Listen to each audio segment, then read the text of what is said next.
ಎಲ್ರಿಗೂ ನಮಸ್ಕಾರ. ತವಾ ಮೇಲೆ ಒಂದು ಹನಿ ಡ್ರಾಪ್ ಆಯಿಲ್ ಹಾಕ್ತಲೇ ಚಪಾತಿ ಹೇಗೆ ಸಾಫ್ಟಾಗಿ ಬರುತ್ತೆ ಅನ್ನೋದು ಈ ರೆಸಿಪಿಲಿ ನಾನು ಹೇಳ್ಕೊಡ್ತೀನಿ. ಅದಕ್ಕೂ ಮುಂಚೆ ಯಾರೆಲ್ಲ ನನ್ನ ಚಾನಲ್ ನೋಡ್ತಿದ್ದೀರಾ ದಯವಿಟ್ಟು ಸಬ್ಸ್ಕ್ರೈಬ್ ಮಾಡಿ ನೋಡಿ, ಏಕೆಂದರೆ ನಾನು ಹೊಸ ಚಾನಲ್ ಓಪನ್ ಮಾಡಿದ್ದೀನಿ.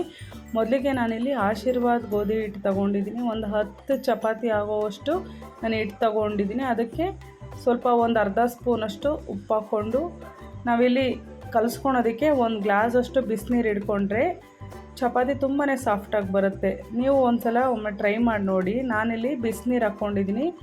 ಮೊದಲಿಗೆ ಒಂದು ಸ್ವಲ್ಪನೇ ಬಿಸಿನೀರು ಹಾಕ್ಕೊಂಡು ಎಲ್ಲ ಕಡೆನೂ ಕಲಿಸ್ಕೋಬೇಕು. ನಮಗಿನ್ನೂ ಸ್ವಲ್ಪ ನೀರು ಬೇಕು ಅಂದರೆ ಇನ್ನೊಂದು ಸ್ವಲ್ಪ ನೀರು ಹಾಕ್ಕೊಂಡು ಕಲಿಸ್ಕೊಂಡು ನೆಕ್ಸ್ಟು ಒಂದು ಸ್ವಲ್ಪ ಕೋಲ್ಡ್ ವಾಟ್ರ್ ಹಾಕ್ಕೊಂಡು ಲಾಸ್ಟಿಗೆ ಕಲಿಸ್ಕೊಳ್ಳಿ. ಯಾಕೆಂದರೆ ತುಂಬಾ ಬಿಸಿ ಇರುತ್ತಲ್ವ, ಹಾಗಾಗಿ ಲಾಸ್ಟಿಗೆ ಸ್ವಲ್ಪ ಕೋಲ್ಡ್ ವಾಟ್ರ್ ಹಾಕ್ಕೊಂಡು ಕಲಿಸ್ಕೊಂಡು ಚಪಾತಿ ಹಿಟ್ಟಿನ ಅದಕ್ಕೆ ನೀಟಾಗಿ ನಾದಿ ಚೆನ್ನಾಗಿ ಕಲಿಸ್ಕೊಂಡು ಅದ್ರ ಮೇಲೆ ಸ್ವಲ್ಪ ಆಯಿಲ್ ಹಾಕ್ಕೊಳ್ಳಿ.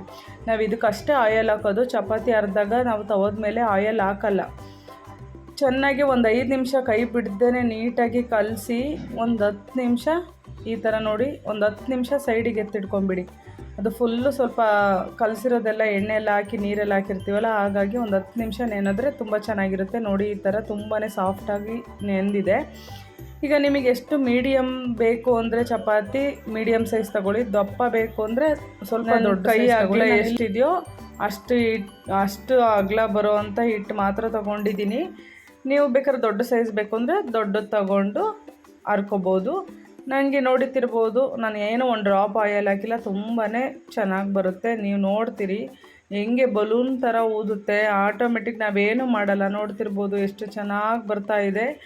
ನೀವು ಮನೇಲಿ ಟ್ರೈ ಮಾಡಿ, ಬಿಸಿನೀರಲ್ಲಿ ಕಲಿಸ್ಕೊಳ್ಳಿ, ತುಂಬ ಸಾಫ್ಟಾಗಿ ಬರುತ್ತೆ. ಬೆಳಗಿಂದ ಸಂಜೆವರೆಗೂ ಇಟ್ಟರೂ ಹಾಗೇ ಇರುತ್ತೆ. ಸ್ವಲ್ಪ ಬಿಸಿ ಮಾಡಿಕೊಂಡ್ರೆ ಆಯಿತು, ಮತ್ತು ಸೇಮ್ ಚಪಾತಿ ಹೇಗೆ ಅರ್ದಿದ್ವೋ ಹಾಗೇ ಇರುತ್ತೆ. ಇದ್ರ ಜೊತೆ ಬಿಸಿ ಬಿಸಿ ಪಲ್ಯನೋ ಚಟ್ನಿನೋ ಮಾಡ್ಕೊಂಡು ತಿಂದರೆ ತುಂಬಾ ಸಖತ್ತಾಗಿರುತ್ತೆ.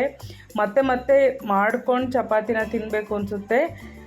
ಯಾರೆಲ್ಲ ನನ್ನ ಚಾನಲ್ ನೋಡ್ತಿದ್ರೆ ದಯವಿಟ್ಟು ಸಬ್ಸ್ಕ್ರೈಬ್ ಮಾಡಿ ನೋಡಿ. ನಾನು ಹೊಸ ಚಾನಲ್ ಓಪನ್ ಮಾಡಿದ್ದೀನಿ. Thank you.